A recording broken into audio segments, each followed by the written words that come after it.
Hello friend, I am doctor P K Pal. Welcome to my channel. চলুন অন্যভাবে চিন্তা করি, জীবনটাকে পাল্টে ফেলি। তো ফ্রেন্ড, আজকে আমি যে বিষয়টা নিয়ে আলোচনা করব সেটা হচ্ছে কিডস হেলথ উইথ নিউট্রিলাইট। তো কিডস হেলথ কেন, কিডস হেলথ বিষয়টা একটা এতটা ইম্পর্টেন্ট কেন? কারণ তারা একটা গ্রোয়িং স্টেজে থাকে, তাদের গ্রোথ অ্যান্ড ডেভেলপমেন্টটা কন্টিনিউয়াস বেসিসে হতে থাকে এই সময়টাতে, যার কারণে তাদের এই গ্রোথ অ্যান্ড ডেভেলপমেন্টটা যাতে প্রপারলি হয় তাকে সাপোর্ট দেওয়া একজন বাড়ির গুরুজন হিসাবে, পেরেন্টস হিসাবে, যে যেভাবেই হোক আমাদের কিন্তু কর্তব্যের মধ্যে পড়ে। আর তাদের যদি তারা এই সময়ে দাঁড়িয়ে প্রপার গাইডেন্সটা পায়, আমি কেন বারবার গাইডেন্সটা বলছি, কারণ ডেফিনেটলি নিউট্রিশনাল গাইডেন্সটা তো একরকমের গাইডেন্স, তার সাথে সাথে আদার্স গাইডেন্সও কিন্তু কিডসের দরকার, যাতে সে পরবর্তীকালে যখন সে যে অ্যাডাল্টহুডে পা দেবে তখন একটা কমপ্লিট অ্যাডাল্টহুড তৈরি হতে পারে। হ্যাঁ, সব দিক দিয়ে, সে ফিজিক্যালি, মেন্টালি সমস্ত দিক দিয়ে যেন একটা অ্যাডাল্টহুড তৈরি হতে পারে।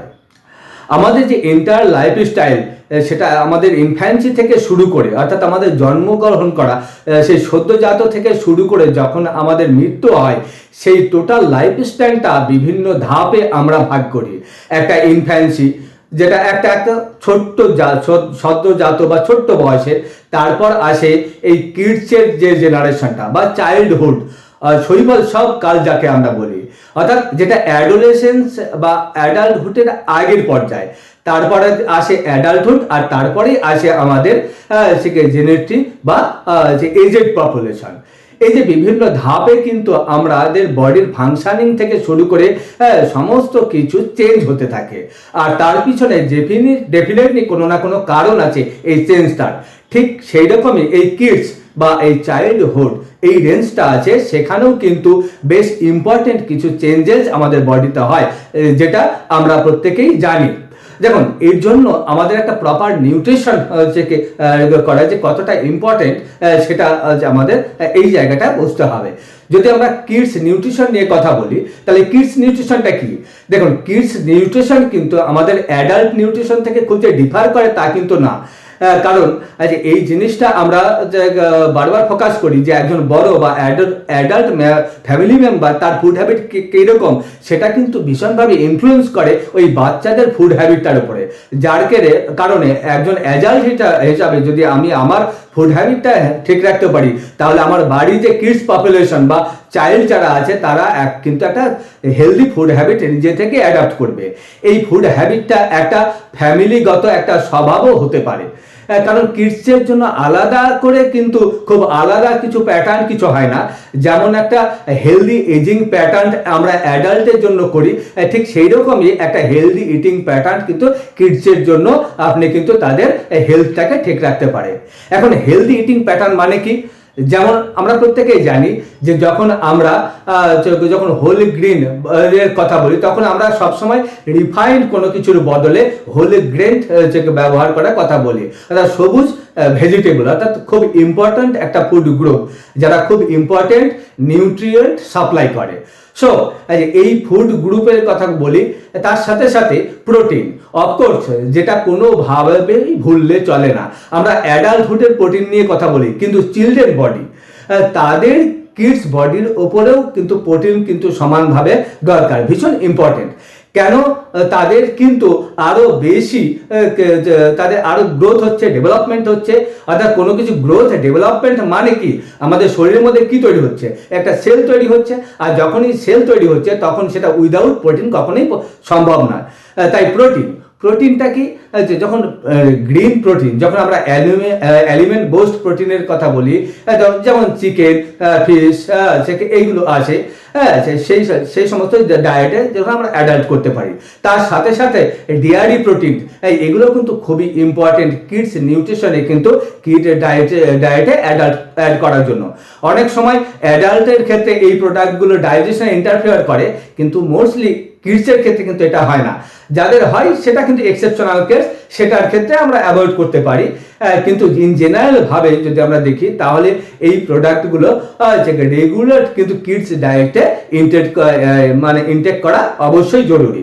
কারণ আমরা প্রত্যেকেই জানি যে এখানে যে ক্যালসিয়াম কিন্তু তাদের ব্রেন হেলথটাকে ঠিক রাখতে সাহায্য করে।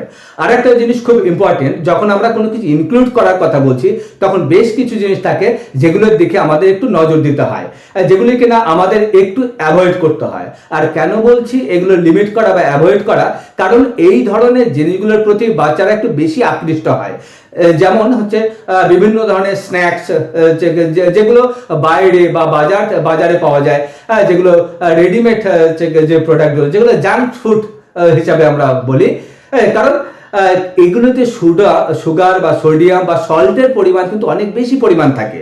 তো তাই জন্য এই সুগার বা সল্ট ডেফিনেটলি যেটা দরকার নেই সেটা নয়, কিন্তু যখনই সেটা প্রয়োজনের থেকে অতিরিক্ত হয়ে যায় তখন কিন্তু বডির বিভিন্ন যে ফাংশনিংয়ে ব্যাঘাত ঘটে, যেটা কিন্তু বাচ্চাদের ক্ষেত্রেও। যার কারণে এই extra added sugar, added salt দিয়ে যে স্ন্যাক্স যেগুলো তৈরি হয়, যেগুলো মোস্টলি বাচ্চারা খেতে পছন্দ করে, কারণ তাদের প্যাকেজিং এতটা লুক্রেটিভ বা এত চমকদার হয়। তাছাড়া ডেফিনেটলি এগুলো আমাদের হাই সল্ট বা হাই স্পাইসিনেস এগুলো টেক্সট সুগারগুলোকে কি করে, স্টিমুলেট করে, কারণ যেগুলো স্বাদে নেই। যার কারণে খুব স্বাভাবিকভাবে বাচ্চারা কিন্তু এই ধরনের খাবারগুলিতে আকৃষ্ট হয়ে পড়ে। আর সেখানগুলি থেকে আমাদেরকেই একটুখানি লক্ষ্য রাখতে হবে যে আমরা কিভাবে সেইগুলো আরো হেলদিয়ার ওয়েতে কি করে বাচ্চাদেরকে প্রোভাইড করতে পারি। আমরা যদি কিডসের এই যে বলছি যে এত নিউট্রিশনাল, এত হেলদি হ্যাবিটস কেন দরকার, কেননা গ্রোথ অ্যান্ড ডেভেলপমেন্ট। এই গ্রোথ অ্যান্ড ডেভেলপমেন্ট বলতে কি বোঝানো হয়, কিরকম গ্রোথ অ্যান্ড ডেভেলপমেন্টকে আমরা মিন করছি। তো গ্রোথ অ্যান্ড ডেভেলপমেন্ট কিন্তু বিভিন্ন রকমের হয়। প্রথমেই বলি, আমাদের কিডস যখনই আমরা হেলথের কথা বলি তখন কিডসের গ্রোথ পার্ট হয় বা গ্রোথের যে স্পাইক, যেখানে একটা সার্টেন সময়ে অনেকটা বেশি পরিমাণে গ্রোথ লক্ষ্য করা যায়, গ্রোথের রেটটা অনেক হায়ার হয়। তাদের এইকে গ্রোথ স্পার্ট বলে। একটা দুটো গ্রোথ পার্ট একটা মানুষের জীবনে দুবার গ্রোথের স্পাইক আছে। একটা আসে অ্যাডোলেসেন্সে, এবার আমরা ধরে নিতে পারি সেটা বছর দুয়েকের মধ্যে আসে। আর একটা গ্রোথ স্পাইক আসে 5 থেকে 15 বছরের মধ্যে, যে আমাদের এজের যে রেঞ্জটা থাকে তার মধ্যে আসে। ঠিক যার কারণে এই বয়সে বাচ্চাদের মধ্যে যে নিউট্রিশনটা ভীষণ ইম্পর্টেন্ট তাদের ওভারঅল ডেভেলপমেন্টের ক্ষেত্রে, কারণ এটাই সেকেন্ড, আর শুধু সেকেন্ড নয়, এটাই লাস্ট চান্স ডেভেলপমেন্টের। এরপরে কিন্তু কোনো রকমের ভিজিবল ডেভেলপমেন্ট আর হয় না, কোনো কারো বডিতেই হয় না। যার কারণে এই 5 থেকে 15 এই এজ গ্রুপটা ভীষণ ক্রুশিয়াল আমাদের এন্টায়ার বডি ডেভেলপমেন্টের ক্ষেত্রে। এখন ডেভেলপমেন্ট বিভিন্ন রকমের আছে, শুধুই কি ফিজিক্যাল ডেভেলপমেন্ট? একদম ফিজিক্যাল ডেভেলপমেন্ট মানে আমরা প্রত্যেকেই বুঝতে পারছি যে হাইট বাড়ছে। ডেফিনেটলি বাচ্চাদের হাইট নিয়ে জন্ম নেয়, সে যখন আস্তে আস্তে তার বয়স বাড়ে তার সাথে সাথে তার হাইটটা বৃদ্ধি পায়। যখন আমরা বাচ্চাদের ক্ষেত্রে যে এটাকে এই যে হাইটটা, এটা কিন্তু লেন্থ বলা হয়। যে কারণে ছোট বয়সে বাচ্চারা শুয়ে থাকে, তখন সে দাঁড়ানোর ক্ষমতা থাকে না, সেখানে দাঁড়াতে শেখে না, তখন সে শুয়ে থাকে। আর যখন শুয়ে থেকে হরাইজন্টালি আমরা যখন কোনো হাইটটা মাপতে যাই তখন তাকে আমরা বলি লেন্থ। আর যখনই এই ভার্টিক্যালি মেজার করতে যায় তখন সেটা হাইট। তো যখন সে হাইট, অর্থাৎ এই যে হাইটের কথা আমরা বলি যে 5 থেকে 15 বছরের বয়সের মধ্যে যে হাইট, প্রত্যেকটা বাচ্চায় দাঁড়ানো, হাঁটা চলা, দৌড়াদৌড়ি এগুলো সমস্ত কিছু তারা শিখে যায়। আর সেক্ষেত্রে কি হচ্ছে, তারা হাইট, এই যে হাইটের কথা বলছি, ফিজিক্যাল ডেভেলপমেন্ট মানে এই এজের সাথে তার হাইট কতটা বাড়ছে। কারণ আমরা প্রত্যেকেই জানি যে একটা হেলদি হাইট কিন্তু দরকার বাচ্চাদের ডেভেলপমেন্টের জন্য। এটা ছাড়া কগনিটিভ ডেভেলপমেন্ট, আর কগনিটিভ ডেভেলপমেন্টে সে কিভাবে তার কোনো এই যে আপনারা কোনো কিছু কমেন্ট করছেন, কোনো কিছু বোঝাচ্ছেন, সে কতটা বুঝতে পারছে, সে কতটা নিতে পারছে, সেটা তার কগনিটিভ ডেভেলপমেন্ট। সাথে সাথে তার ইমোশনাল ডেভেলপমেন্ট, তার সাইকোলজিক্যাল ডেভেলপমেন্ট, অর্থাৎ তার মেন্টাল হেলথ কতটা ডেভেলপমেন্ট হচ্ছে। এটা মেন্টাল হেলথের কথাটা আমরা ম্যাক্সিমাম ক্ষেত্রে ভেবে থাকি যে আমাদের অ্যাডাল্ট পপুলেশনের কথা, কিন্তু একদমই নয়। মেন্টাল হেলথ কিন্তু শুধু অ্যাডাল্ট পপুলেশনের জন্য নয়, এটা কিডস পপুলেশনের জন্য কিন্তু সমানভাবে অ্যাপ্লিকেবল। ছোট থেকেই ওরা যদি একটা জিনিস যে মনের মধ্যে নিয়ে নেয়, মনের মধ্যে ধরে ফেলে, সেটা থেকে কিন্তু বেরিয়ে আসা তাদের জন্য খুব ডিফিকাল্ট হয়ে যায়। তো ইমোশনাল ডেভেলপমেন্ট, তার সাথে সাথে সাইকোলজিক্যাল ডেভেলপমেন্ট, তারা কতটা তাদের এই মেন্টাল হেলথটা ডেভেলপ করছে সেটাও কিন্তু ইকুয়ালি ইম্পর্টেন্ট যতটা তার ফিজিক্যাল যে ডেভেলপমেন্ট। তার সঙ্গে social development, moral development, intellectual development. আচ্ছা, এইগুলো কি? সোশ্যাল ডেভেলপমেন্টটা কি? এই যে আমরা যখন কোনো কাজ করি, আমরা যদি কমিউনিটিতে গিয়ে কাজ করছি, যে আরও 4টা মানুষের সঙ্গে মিশছি, তখন সে কিভাবে মিশছি, কিভাবে আমরা তাদের সঙ্গে ইন্টারাক্ট করছি, কিভাবে কমিউনিকেট করছি, এই জিনিসগুলো কিন্তু ভীষণ ইম্পর্টেন্ট। মানে সোশ্যালি আমরা কতটা এনগেজ বা সোশ্যালি আমরা কতটা ইনভলভ। কারণ আমরা জানি যে সোশ্যাল হেলথ কিন্তু আমাদের মেন্টাল হেলথ এবং ফিজিক্যাল হেলথের ক্ষেত্রেও একটা ইম্পর্টেন্ট বিষয়। হ্যাঁ, যে কারণ সবাই আমরা প্রত্যেকেই কোনো না কোনো একটা সোসাইটিতে বড় হচ্ছি, যার কারণে সোশ্যাল হেলথটা কিন্তু ইকুয়ালি ইম্পর্টেন্ট। আমরা কতটা সবার কথা শুনছি, ওপিনিয়ন নেওয়ার ক্ষমতা, বা সবার ওপিনিয়নকে অ্যাকসেপ্ট করার ক্ষমতা, এগুলো কিন্তু সোশ্যাল ডেভেলপমেন্টের মধ্যে পড়ে। মোরাল ডেভেলপমেন্ট বা kind of intellectual development kind of same জিনিস। কতটা আমার মোরাল ডেভেলপমেন্ট হচ্ছে, কতটা আমি নিজে বুঝতে পারছি এটা করা উচিত আর কোনটা করা উচিত নয়। এবং এই যে ডিসিশন মেকিং এর পাওয়ারটা, এটাও কিন্তু তাদের মধ্যে ডেভেলপমেন্ট হয় এই ছোট বয়স থেকে আস্তে আস্তে। যার কারণে এই এন্টায়ার, অর্থাৎ এই যে যতগুলো ডেভেলপমেন্টের কথা এতক্ষণ আলোচনা করলাম, যদি আপনারা সব কটাকে এক জায়গায় রাখেন তাহলে একটা এন্টায়ার মানুষের ডেভেলপমেন্ট কিন্তু আমরা এখানে ডিসকাস করছি। তার মানে শুধু ডেভেলপমেন্ট মানে শুধুমাত্র ফিজিক্যাল ডেভেলপমেন্ট তা নয়, তার সাথে সাথে মেন্টাল ডেভেলপমেন্ট বা সোশ্যাল হেলথের কতটা যে হচ্ছে সেটাও আমাদের লক্ষ্য রাখতে হবে। তার সাথে সাথে কিছু নিউট্রিশন নিয়ে যখন আমরা কথা বলছি, যখন আমরা হেলথ নিয়ে কথা বলছি, তার ডায়েট নিয়ে কথা বলবো না, তার পার্টিকুলার ডায়েটারি গাইডলাইন সম্পর্কে জানবো না, সেটা তো হতে পারে না। আর ডেফিনেটলি আমরা ডায়েট নিয়ে কথা বলবো, ডায়েটারি গাইডলাইন নিয়ে কথা বলবো। প্রথমে যেটা আছে সেটা হচ্ছে আমাদের একটা ব্যালেন্স ডায়েট। আর ব্যালেন্স ডায়েট মানে যা আমরা নিউট্রিয়েন্ট বা ফুডস গ্রুপ যেখানে অ্যাড করছি, সেগুলির একটা প্রপার অ্যামাউন্টে আছে। যেখানে হোল গ্রেন অ্যাড করছি, যেখানে আমরা ফ্রুটস অ্যান্ড ভেজিটেবল অ্যাড করছি, যেখানে ফ্রুট প্রপার পরিমাণে অ্যাড হচ্ছে কিনা, সেটা একটা ব্যালেন্স ডায়েট। তার সাথে কি হচ্ছে না, হোল গ্রেন জাতীয় যে কোনো জিনিসপত্র, যেমন রুটি, আটা দিয়ে শুধু রুটি নয়, আটা দিয়ে আরো অনেক কিছু জিনিসপত্র বানানো যায়, অনেক রকম রেসিপি যেটা আটা দিয়ে তৈরি হয়, যাতে হোল গ্রেন হয়, রিফাইন্ড নয়। অর্থাৎ কেন, যাতে রিফাইনিং প্রসেসটা যেখানে থাকে তাতে কিন্তু অনেক ক্ষেত্রে উপরে যে লেয়ারটা, রিফাইন মানে কি, উপরে যে আউটার লেয়ারটা এটা থাকে না।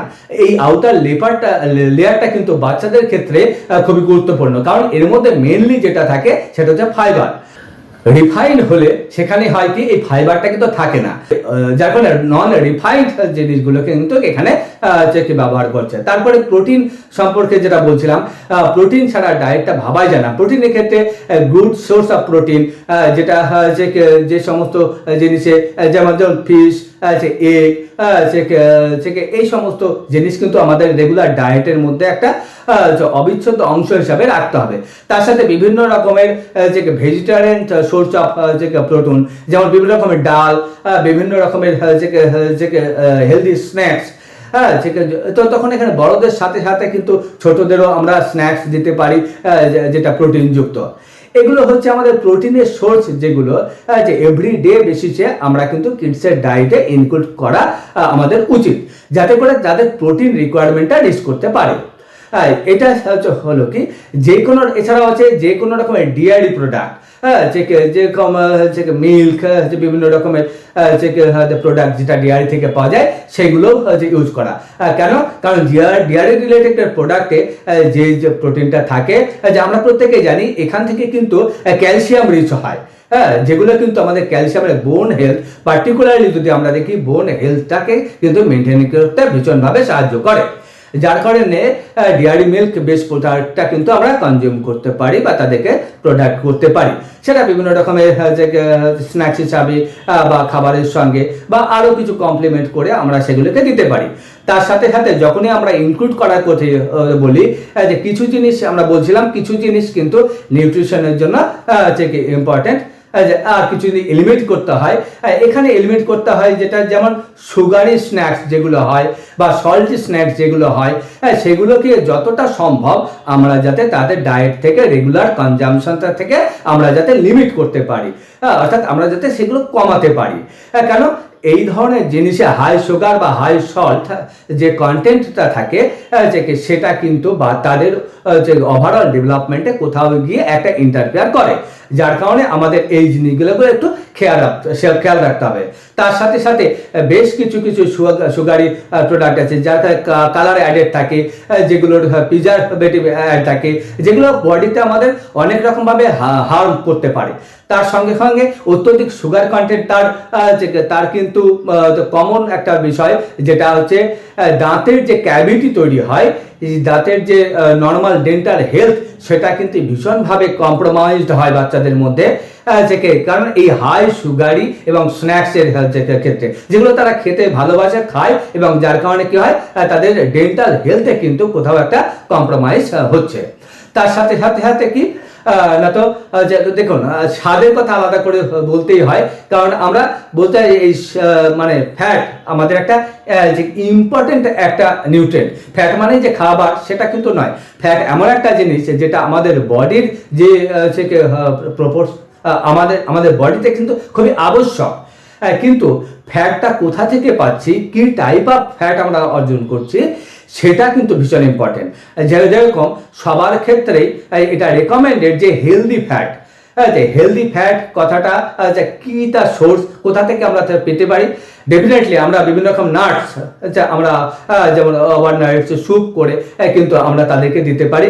বিভিন্ন রকম সিডস, মিক্স সিডস যেগুলো থাকে সেগুলো আমরা তাদের দিতে পারি।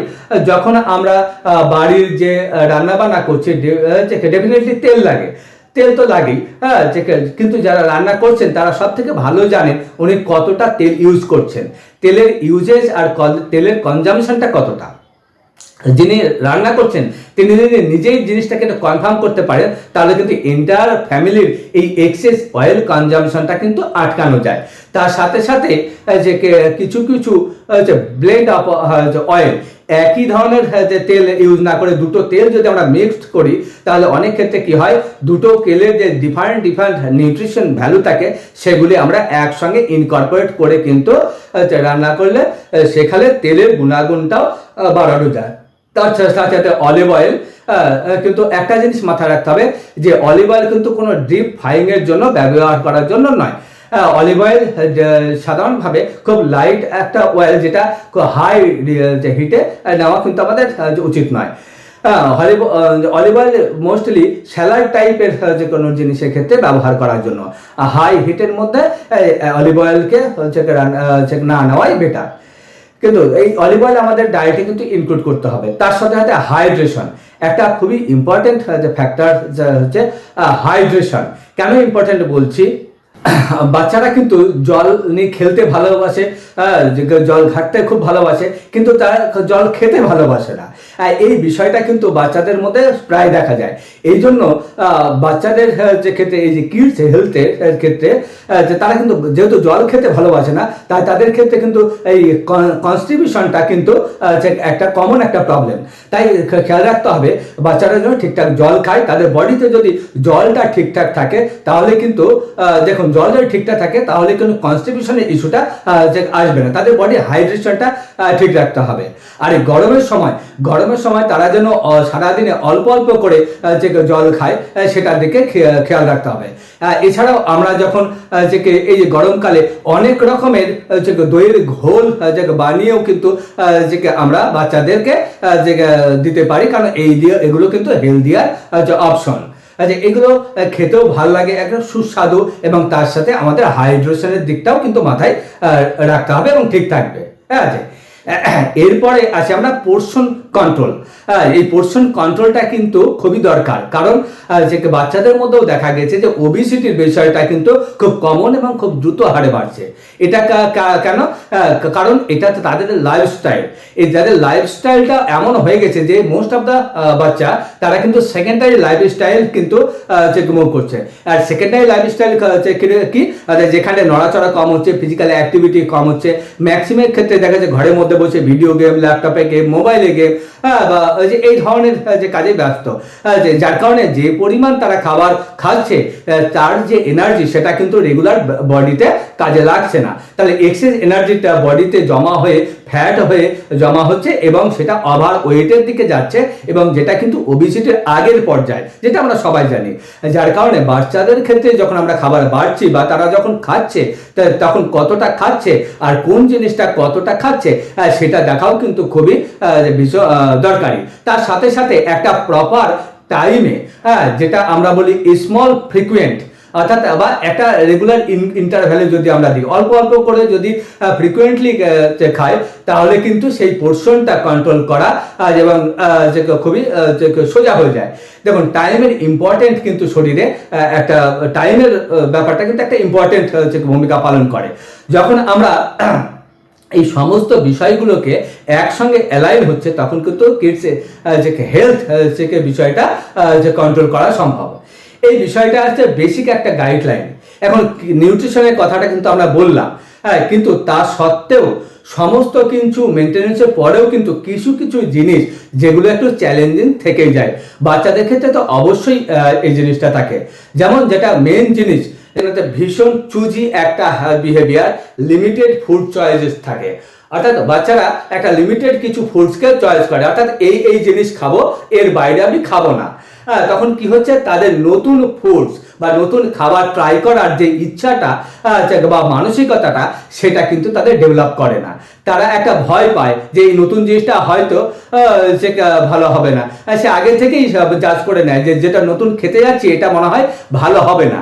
কারণ বাচ্চারা এটা কিন্তু খুব ভীষণভাবে ফোকাস করে যে এটা খেতে কেমন লাগছে, অর্থাৎ টেস্ট কেমন।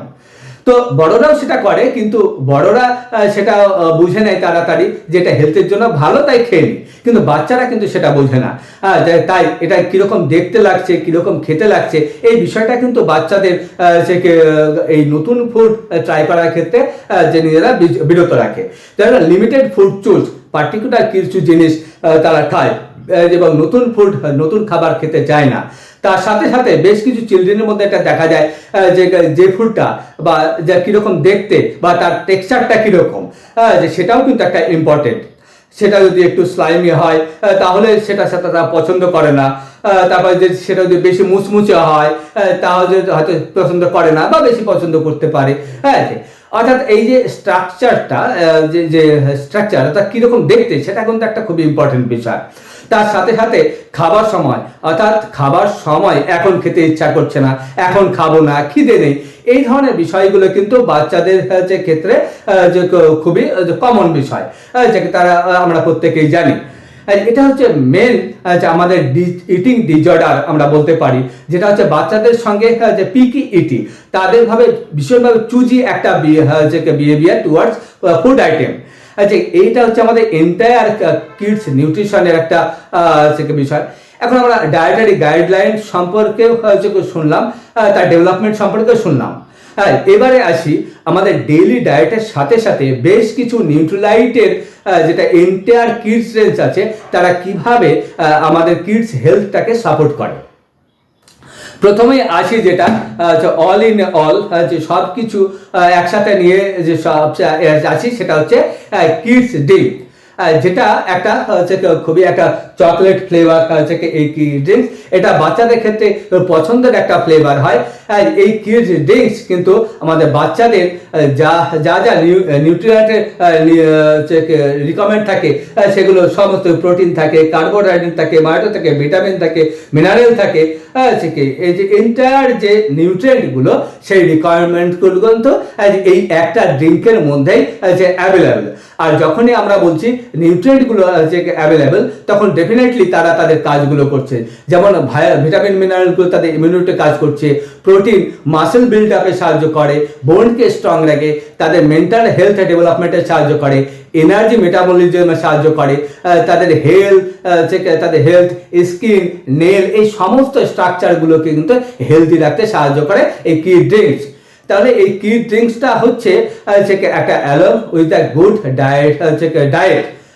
আমরা এতক্ষণ যে আলোচনা করছিলাম তার সাথে সাথে খুবই কনভিনিয়েন্ট এবং খুবই ইজি এবং খুবই হেলদি আর চয়েস বাচ্চাদের জন্য হলো টাকা এই কুইক ড্রিঙ্কস একটা হেলদি ড্রিঙ্কের পয়েন্ট।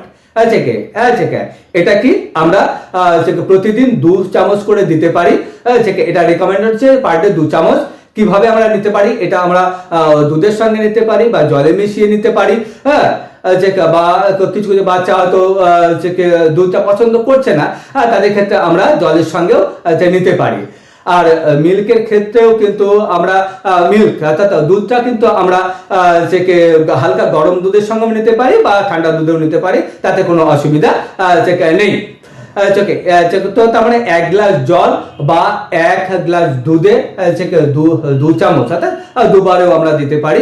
সেটা ভালো করে গুলে নিয়ে একটা হেলদি ড্রিঙ্কের অপশন হিসাবে কিন্তু আমরা বাচ্চাদেরকে প্রোভাইড করতে পারি, যেটা একটা এন্টার হেলদি ডায়েটের সঙ্গে সাপ্লিমেন্ট হিসাবে খুব ভালো মতো তাদের গুড হেলথটাকে। কিড ড্রিঙ্কস আরও একটি রয়েছে, সেটা হচ্ছে ম্যাঙ্গো ফ্লেভার। তো এটা যাদের ম্যাঙ্গো ফ্লেভার, যাদের মিল্ক অর্থাৎ দুধের প্রবলেম নেই, তাদের ক্ষেত্রে আমরা কিন্তু ম্যাঙ্গো ফ্লেভারটা দিতে পারি। অনেক বাচ্চা ম্যাঙ্গো ফ্লেভারটা পছন্দ করে, আবার বেশিরভাগ বাচ্চায় কিন্তু এই কিড ড্রিঙ্কস যেটা চকোস অর্থাৎ চকলেট ফ্লেভার সেটা পছন্দ করে। সেটা আপনার পছন্দ মতো বাচ্চাদেরকে যে কোনো একটা রেকমেন্ড করলেই হবে। দুটোরই যে ফাংশন, দুটোরই কার্যকলাপ মোর অর লেস একই রকম। নেক্সট হচ্ছে কিডস চিয়েবল মাল্টিভিটামিন মিনারেল। এটা নতুন প্রোডাক্ট, নতুন প্রোডাক্ট ডেফিনেটলি, কিন্তু এটা পুরোপুরি নতুন নয়, কারণ এটা আগেও ছিল, এটা আগের ভার্সন, এটা নতুন করে ডেভেলপ হয়েছে। আগে যেটা ছিল তার সাথে সাথে বেশ কিছু জিনিস কিন্তু এর সঙ্গে অ্যাড হয়েছে, তার যেমন vitamin A, vitamin B, vitamin B রেঞ্জের বেশ কিছু ভিটামিন যেটা আগে যেটা ছিল তার থেকে বেশ কিছুটা বেড়ে এটা এসছে। কারণ যে এখনকার দিনে দাঁড়িয়ে যে বড়দের ক্ষেত্রে যেরকম নিউট্রিশনের বিষয়টা হার হয়েছে, সেরকম বাচ্চাদের ক্ষেত্রেও নিউট্রিয়েন্টের রিকোয়ারমেন্ট হায়ার হয়েছে। সেই জিনিসটা মাথায় রেখে হায়ার অ্যামাউন্টের বেশ কিছু ভিটামিন এর সঙ্গে অ্যাড হয়েছে এই কিড চিয়েবলে, যেটার অ্যামাউন্টটা আগের থেকে হায়ার আছে। তার সাথে আরো একটা যে ইম্পর্টেন্ট জিনিস যে এই নতুন জিনিসটা যে কিড চিয়েবলের সঙ্গে, সেটা হচ্ছে বেশ কিছু ট্রপিক্যাল ফুডের স্ট্রাকচার, যেরকম অ্যাসিডালা চেরি আছে, ক্যালসিয়াম ভাগ আছে, পাইনাপেল আছে, এই ধরনের বেশ কিছু ট্রপিক্যাল ফুড এক্সট্রাক্ট কিন্তু এখানে অ্যাডেড আছে। যার বেনিফিটটা কি, যদি আমরা একটু দেখি ট্রপিক্যাল ফুডের বেনিফিটটা দেখি, তাহলে আমরা দেখতে যে এটা তো অবশ্যই একটা অ্যান্টি অক্সিডেন্ট প্রপার্টি খুব হাই থাকে। ট্রপিক্যাল যে কোনো ফুডসের যে অ্যান্টি অক্সিডেন্ট খুব হাই থাকে, যেটা ইমিউনিটিতে খুব ভালোভাবে রোল প্লে করে। তাছাড়া যে কোনো ট্রপিক্যাল ফুডস কিন্তু ভীষণ রকম কালারফুল হয়, আমরা প্রত্যেকেই জানি, কোনোটা ইয়েলো, কোনোটা অরেঞ্জ, কোনোটা বা ডার্ক, কোনোটা রয়্যাল গ্রিন, বিভিন্ন রকমের কালার হিসাবে কিন্তু এগুলো আসে। এই যে বিভিন্ন কালার, এই কালার কিন্তু একটা পার্টিকুলার সেগমেন্টের জন্য হয়, ডিফারেন্ট টাইপের ক্যারোটিনয়েড থাকে। এই ক্যারোটিনয়েডস গুলো কিন্তু আই হেলথের মেনটেন্সের জন্য ভীষণভাবে গুরুত্বপূর্ণ। ইমিউনিটি তো ডেফিনেটলি একটা ফ্যাক্টর, তার সাথে সাথে আই হেলথ মেনটেন করতেও খুব সহায়তা করে। যার কারণে এই ট্রপিক্যাল ফুডস এক্সট্রাক্ট আছে, সেটা কিন্তু আমাদের কিডসের এন্টায়ার গ্রোথ ডেফিনেটলি, তার সাথে ইমিউনিটি, আই হেলথ তার উপরে ফোকাস করে। হয় আই হেলথ, কারণ আমরা যদি একটু দেখি তাহলে দেখব যে বাচ্চাদের ক্ষেত্রে কিন্তু এখন স্ক্রিনটা অনেকটা, ওই স্ক্রিন টাইমিং অনেক বেশি বেড়ে গেছে, অনেক বেশি মোবাইল ল্যাপটপ চালাতে, অনেকের ক্ষেত্রে অনেক অনলাইন ক্লাসের ক্ষেত্রে করতে হয়, সেক্ষেত্রেও তাদের কিছু করার থাকে না, তাদের স্ক্রিন টাইমটা বেড়ে যায়। যে স্ক্রিনটাকে ইউজ করতে হয়, হ্যাঁ, তার এই বিভিন্ন মাধ্যমে যে এক্সটেন্ডেড স্ক্রিন টাইম, হ্যাঁ, সেটার থেকে আমাদের ভীষণভাবে রক্ষা করার জন্য, হেলথটা মেনটেন করার জন্য ইনিশিয়াল বা ছোটোবেলা থেকে আই হেলথের একটা গুড আই হেলথ মেনটেন করা খুব দরকারি। এবং আই হেলথ জন্য এই কিডসেবলে রেকমেন্ডেড হচ্ছে যে প্রত্যেকটা কিডসেবল যে 5 থেকে 12 বছরের বাচ্চাদের জন্য রেকমেন্ডেড, এবং কিডসেবল হচ্ছে একটা করে প্রত্যেক দিন, প্রেফারেবলি উইথ মিল বা আফটার মিল, যে যেটা প্রেফার করবে একটা করে প্রতিদিন, যেটা একটা ভীষণভাবে ডেলিশিয়াস একটা অরেঞ্জ ফ্লেভারের মতো আছে। এটা কিন্তু বাচ্চারা ভীষণভাবে পছন্দ করে। নেক্সট আসি থার্ড প্রোডাক্ট, যেটা হচ্ছে কিডসের ক্যালসিয়াম ম্যাগনেসিয়াম। এই ক্যালসিয়াম ম্যাগনেসিয়াম এই পার্টিকুলার দুটো মিনারেলস বা নিউট্রিশনের কথা যদি আমরা প্রথমেই শুনি, তাহলে আমাদের একটাই জিনিস মাথা আছে, সেটা হচ্ছে আমাদের বোন হেলথ। হ্যাঁ, একদম ঠিক, যে ক্যালসিয়ামের কথা যদি আমরা বলি তাহলে প্রথম থেকে যেটা আসে সেটা বোন হেলথ। এই বোন হেলথের সাথে কিন্তু আর একটা জিনিস খুব ইম্পর্টেন্ট, সেটা হচ্ছে টিথ হেলথ। বাচ্চাদের শুধু নয়, আমাদের প্রত্যেকের যে টিথ থাকে, এই টিথের যে মেন মিনারেলস যেটা থাকে সেটা হচ্ছে ক্যালসিয়াম। এই টিথ হেলথ আর বোন হেলথ, এই দুটো হেলথ মেনটেনের জন্য খুব একটা কনভিনিয়েন্ট একটা হেলদি সলিউশন, যে একটা হেলদি অপশন হচ্ছে আমাদের নিউট্রিলাইটের কিডস ক্যালসিয়াম ম্যাগনেসিয়াম। যেখানে ক্যালসিয়াম তো তার কাজটা করে, ডেফিনেটলি বোনটাকে স্ট্রং রাখতে সাহায্য করে, তার সঙ্গে ম্যাগনেসিয়াম যেটা মাসেলের গ্রোথটাকে সাপোর্ট করে, তার সাথে সাথে কি করে যে কি এই যেটা কি করে আমাদের এই কিডসের ক্যালসিয়াম ম্যাগনেসিয়ামের যে নিডস সেটাকে প্রয়োজন করে। দেখুন এখানে প্রত্যেকটা 100 মিলিগ্রাম অফ ক্যালসিয়াম আর 50 মিলিগ্রাম অফ ম্যাগনেসিয়াম প্রত্যেকটা ট্যাবলেট থেকে কিন্তু আমরা পেয়ে থাকি। যে এখানে যে কোকো ফ্লেভারটা থাকে সেটাও কিন্তু পাই, যে এই কিডস ক্যালসিয়াম এবং ক্যালসিয়াম কোকো ফ্লেভার থেকে। যখনই আমরা বোন হেলথের কথা বলি, কিডস হেলথ, তখনই একটা ভীষণভাবে মাথায় রাখতে হবে কেন বোন হেলথ। বোন হেলথে শুধুমাত্র বয়স যারা অ্যাডাল্ট পপুলেশন তাদের জন্যই নয়, কিডসের জন্য। কেন? কারণ এই সময়টাতে অ্যাডাল্ট পপুলেশন আমরা কেন বলি, কারণ তাদের বোন ফর্মেশন হয় না, বা যতটা হয় তার সাথে বেশি রিজার্ভশন হয়। কিন্তু কিডস পপুলেশন যদি আমরা দেখি, তখন বোন ফর্মেশনের সময় একটা বয়স পর্যন্ত আমাদের বোনের সেলের যে নতুন করে তৈরি হওয়ার ক্ষমতা সেটা নিজে থেকে থাকে, বডি নিজেই থাকে। তো সেই বোন ফর্মেশন বা বোন বিল্ডিং করার ক্ষেত্রে সাপোর্ট করার জন্য এই ক্যালসিয়াম ম্যাগনেসিয়ামের সাপোর্ট কিন্তু ভীষণভাবে ইম্পর্টেন্ট। যার কারণে আমাদের রেগুলার ডায়েটারি প্যাটার্ন থাকে, সেখানে ক্যালসিয়াম জাতীয় খাবার ইনক্লুড করা দরকার। তার সাথে সাথে সাপ্লিমেন্ট হিসাবে সেই ডায়েটটাকে আরও একটু বেশি ভালোভাবে সাপোর্ট করা যায় নিউট্রিলাইটে কিডস ক্যালসিয়াম ম্যাগনেসিয়াম। এর রেকমেন্ডেশন হচ্ছে পার ডে একটা করে, অর্থাৎ প্রতিদিন একটা করে উইথ মিল। কিডসেবল ন্যাচারাল সি। তো ন্যাচারাল সিটা কি? ন্যাচারাল সিটা হচ্ছে আমাদের যে ভিটামিন সি এর যে রিকোয়ারমেন্ট সেটা পূরণ করার জন্য। এই ভিটামিন সিটা কেন ইম্পর্টেন্ট? আর এই ভিটামিন সিটা আমাদের শরীরে ভীষণ রকম ভাবে কাজ করে। আমরা যদি ভিটামিন সি এর কাজ করি, যে প্রথমে তাহলে দেখবো এই ভিটামিন সি হচ্ছে পাওয়ারফুল অ্যান্টিঅক্সিডেন্ট। অ্যান্টিঅক্সিডেন্ট মানে হচ্ছে আমাদের বডিতে যে রেগুলার যখনই আমরা আমাদের বডিতে 24/7 কিন্তু বিভিন্ন রকম বায়োকেমিক্যাল রিয়াকশন হয়েই চলেছে। আর প্রত্যেকটা রিয়াকশনের বাই প্রোডাক্ট হিসাবে কিছু না কিছু প্রোডাক্ট আমাদের বডি তৈরি করে, যেটা আমাদের বডির দরকার নেই, যেটা আমাদের বডির কাছে ক্ষতিকারক। তো সেটা যদি আমাদের বডিতে থেকে যায়, তাহলে কি হয়, আমাদের বডিতে বিভিন্ন রকমভাবে হার্ম করতে পারে। বাচ্চাদের ক্ষেত্রেও সেম জিনিসটা হয়। তো এই ভিটামিন সি অ্যান্টিঅক্সিডেন্ট প্রপার্টি কি করে, এই ধরনের যত রকম অক্সিডেটিভ ড্যামেজগুলো যে আমাদের বা ফ্রি রেডিক্যালগুলো আমাদের বডিতে তৈরি হয়, সেইগুলো কি এগেনস্টে গিয়ে কাজ করে, যাতে সেগুলো আমাদের বডিকে হার্ম করতে না পারে।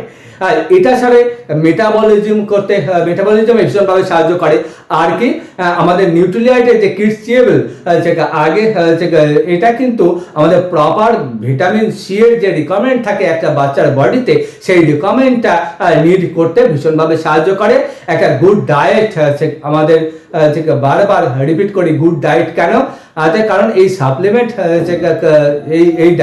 এই সাপ্লিমেন্ট যেগুলো আমাদের ডায়েটের সঙ্গে কমপ্লিমেন্ট করে, ডায়েটের সঙ্গে নেওয়ার জন্য। হ্যাঁ, এই চিউয়েবল ফর্মে আছে এটা। এটা যেটা এখন বাচ্চারা চিউ করে খেতে পারে। অনেক সময় বাচ্চারা হয়তো কোনো কিছু গিলতে অসুবিধা হচ্ছে, সেক্ষেত্রে কিন্তু এই প্রোডাক্টগুলো চিউয়েবল ফর্মে আছে, যেগুলো চিক্স ফ্রেন্ডলি। হ্যাঁ, এই বিষয়টা কিন্তু ভীষণ important. Kids chewable natural C এর ক্ষেত্রে একটা করে ট্যাবলেট পার ডে রেকমেন্ডেড, এবং 5 ইয়ার্স অফ এজ। এরপরে আসছি কনসেন্ট্রেশন ফ্রুটস অ্যান্ড ভেজিটেবল। চিউয়েবলের মাল্টিভিটামিন তো ডেফিনেটলি, তার সাথে সাথে এই ফ্রুটস অ্যান্ড ভেজিটেবল যেকে আলাদাভাবে বলা হচ্ছে, কারণ এখানে বেশ কিছু ভেজিটেবল এবং ফ্রুটস আছে যার কনসেন্ট্রেশনটা এখানে অ্যাড করা আছে, যেখানে ব্লুবেরি, স্পিনাচ, ব্রোকলি, অ্যাসিডোলাচেরি, এই ধরনের যে ফুড আইটেম যেগুলো খুবই আমাদের গুড নিউট্রিয়েন্ট, সেগুলো কিন্তু এখানে আলাদাভাবে অ্যাড করা আছে, যেগুলো আমাদের প্রয়োজন। কেননা আমরা প্রত্যেকে জানি একটা বাচ্চাকে ফ্রুটস বা ভেজিটেবল খাওয়ানো খুবই টাফ ব্যাপার। তাই এই যে ফ্রুটস অ্যান্ড ভেজিটেবলের বিকল্প কোনো কিছু নেই। এই ফ্রুটস অ্যান্ড ভেজিটেবলটাকে হেলদিয়ার ফর্মে রেগুলার ডায়েটে, একটা বাচ্চার ডায়েটে ইনক্লুড করা একটা কিন্তু আমাদের দায়িত্বপূর্ণ কাজ হয়ে যায়। তো আমরা যে ফ্রুটসটাকে বিভিন্ন শেপে কেটে রান্না করে দিচ্ছি, তাতে দেখতে ভালো লাগছে, সেটা কনজিউম করে। এতে সেই এফোর্টগুলোর সাথে সাথে যদি আমরা এন্টায়ার জিনিসটাকে ফ্রুটস ভেজিটেবলে যে গুডনেস থাকে, যে ফাইটোনিউট্রিয়েন্টস থাকে, সেই ফাইটোনিউট্রিয়েন্টের সাপোর্টটাকে মেনটেন করার জন্য কিডস চিউয়েবল কনসেন্ট্রেশন ভেজিটেবলস একটা কিন্তু খুব ভালো একটা চয়েস। কারণ এটাও একটা করে ট্যাবলেট দিনে 2 বার কিন্তু আমরা বাচ্চাদেরকে দিতে পারি। অবশ্যই এটা 5 থেকে 12 বছরের বাচ্চাদের জন্য। তো এটা খাবে কখন? হয় মিলের সঙ্গে বা খাবার পরে, অর্থাৎ খাবার সঙ্গে বা খাবার পরে যে পার্টে 2টো করে খাবে। এর ফলে কি হচ্ছে? এর ফলে এই সমস্ত ফ্রুটস অ্যান্ড ভেজিটেবলের গুণাগুলোকে আমরা ডায়েটে ইনক্লুড করতে পারি। নেক্সট যেটা আসছে কিডস আয়রন। যখন আমরা আয়রনের কথা বলি, এমন একটা মিনারেল যেটা বাচ্চা থেকে বড় সবার জন্য জরুরি। কেন? এখানে আয়রন অনেক রকমের কাজ করে। আমি যদি দেখি যে আয়রনের ঘাটতির কারণে কমন একটা ডিসঅর্ডার হয়ে থাকে, সেটা হচ্ছে অ্যানিমিয়া। তবে চাইল্ডের মধ্যেও কিন্তু অ্যানিমিয়ার যে পার্সেন্টেজ, সেটা কিন্তু দেখা গেছে ভীষণ রকম হাই। অর্থাৎ চাইল্ড অ্যানিমিয়াও কিন্তু ভীষণ রকম high, almost it is like 59%, যেখানে চাইল্ড অ্যানিমিয়া দেখা দিচ্ছে। তার মানে বোঝাই যাচ্ছে পার্টিকুলারলি এই একটা নিউট্রিয়েন্ট কত ইম্পর্টেন্ট রোল প্লে করে বাচ্চাদের ক্ষেত্রে। তবে এটার কি রোল আমরা যদি দেখি, তাহলে আমরা দেখতে পাবো যে প্রথমেই আছে কিনা অক্সিজেন ট্রান্সপোর্টে সাহায্য করে।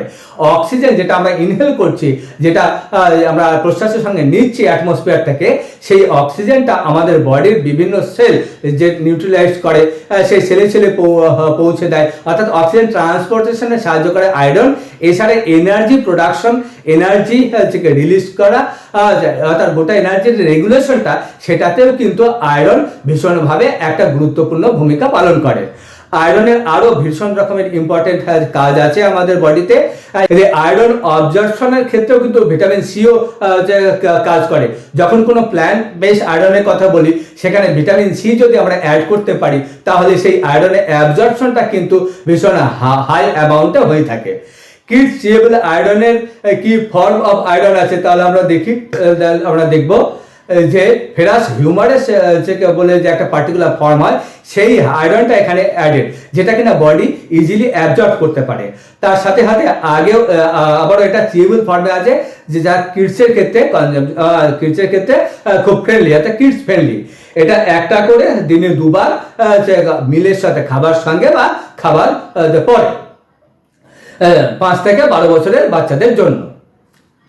তার মানে আমরা দেখতে পাচ্ছি ফ্রেন্ডস, যে বাচ্চাদের যে হেলথ বা কিডস হেলথ, সেই কিডস হেলথের জন্য আমাদের যখন ডায়েটের দিকে লক্ষ্য রাখতে হবে, তার সঙ্গে সঙ্গে কিছু সাপ্লিমেন্ট আমরা তাদেরকে দিতে পারি। তো তার মানে কি, ওভারঅল ওভারঅল যে বিষয়টা যে একটা কিডসকে প্রপার গাইডেন্স দেওয়া, অর্থাৎ তাকে ফিজিক্যালি অ্যাক্টিভ থাকতে বলা, বাইরে বাড়িয়ে যে খেলা সেটাকে মেনটেন রাখা, তার সাথে সাথে কিডস হেলথের উপরে বা মেন্টাল হেলথের উপরে দেখি যে আমরা কোনো জিনিস হয়তো কিছুভাবে ডিস্টার্ব করছি সেটা নিয়ে আলোচনা করা, তাদের সঙ্গে কথা বলা, এটাও কিন্তু ইকুয়ালি ইম্পর্টেন্ট। তাহলে আমরা এতক্ষণ ফুডস নিয়ে কথা বলেছি, তার সঙ্গে ফিজিক্যালি অ্যাক্টিভ আছে কিনা, তাদের মেন্টাল হেলথ প্রপার আছে কিনা, তাদের রেস্ট ঠিকমতো হচ্ছে কিনা, কারণ বাচ্চারা এমনি বড্ড বেশি অ্যাক্টিভ হয়, তারা খেলাধুলা এটা নিয়ে ব্যস্ত থাকতে ভালোবাসে, তো সেটা তো অবশ্যই হেলদি, তবে তার সাথে সাথে রেস্টটা প্রপার হচ্ছে কিনা, তাদের ঘুমটা ঠিক হচ্ছে কিনা, এইগুলো বিষয়ও কিন্তু ইকুয়ালি ইম্পর্টেন্ট। আর যদি আমরা খাবারের কথা বলি, যেহেতু আমরা 5 থেকে 12 বছর বয়সের যে ছেলেমেয়েদের কথা বলছি, তার মানে এখানে স্কুল গোয়িং চিলড্রেনরা থাকে। আর স্কুল গোয়িং চিলড্রেন যখনই আমরা বলবো তখন আমরা জানি যে একটা স্কুল গোয়িং চিলড্রেনদের ক্ষেত্রে একটা এই যে লাঞ্চ বা লাঞ্চ বক্সটা কিন্তু একটা ভাইটাল বিষয়। এই লাঞ্চ বক্সটাও কিন্তু আমাদের মেনটেন করতে হবে, এবং সেটা যদি তাদের সঙ্গে ডিসকাস করে তাদের সঙ্গে লাঞ্চ বক্স যে যথেষ্ট পরিমাণ আমরা নিউট্রিলাইট যুক্ত নিউট্রিশনিস্ট যে নিউট্রিশন যুক্ত যে সমস্ত খাবারগুলো দিই, বা এভরিডে বেসিসে বিভিন্ন কালার যে চুজ করে তাদের একটা ফানি অ্যাক্টিভিটির মতো করে তাদের সঙ্গে নিউট্রিয়েন্টগুলো থেকে দেওয়ার জন্য যদি আমরা খাবারটা প্রোভাইড করি টিফিনের ক্ষেত্রে, সাপোজ কোনোদিন আমরা রেড যে ফুড বা রেড জাতীয় খাবারগুলো দিলাম, কোনোদিন হয়তো অন্য একটা কালার পছন্দ করে দিলাম, একটা ফানি গেমের মধ্যে থাকলাম, তাহলে তারা একটা ভালো মতো এনগেজও থাকবে এবং তারা টিফিনগুলো কমপ্লিট করবে। কারণ এই লাঞ্চ বক্স বা টিফিন বক্সটা কিন্তু একটা খুবই ইম্পর্টেন্ট বিষয়, কারণ সকালবেলা খেয়ে যাওয়া আর স্কুল থেকে এসে খাওয়া মাঝের যে একটা বড় গ্যাপ, সেই গ্যাপের যে লাঞ্চ বক্স বা টিফিন বক্স সেটা কি করে তাদের নিউট্রিয়েন্টের ঘাটতিটাকে কিন্তু মেনটেন করতে সাহায্য করে। তার মানে রেগুলার হেলদি ব্যালেন্স ডায়েট, তার সঙ্গে সাথে নিউট্রিলাইটের যে এই সমস্ত মানে নিউট্রিলাইটের যে সমস্ত সাপ্লিমেন্ট প্রোডাক্টগুলো এইগুলো প্রোভাইড করলে তাদের আমরা বাচ্চাদের যে কিডস হেলথ সেটাকে আমরা ঠিক রাখতে পারবো, এবং বাচ্চাদের ওভারঅল যে ডেভেলপমেন্ট অর্থাৎ physical, mental, emotional, social, psychological সমস্ত দিক থেকে তাদের ডেভেলপমেন্ট ভালো থাকবে, এবং তারা একটা গুড অ্যাডোলেসেন্স এবং পরবর্তীতে একটা গুড অ্যাডাল্ট হয়ে উঠতে পারবে। সো ফ্রেন্ডস, আজকের আলোচনা এই পর্যন্তই। Thank you.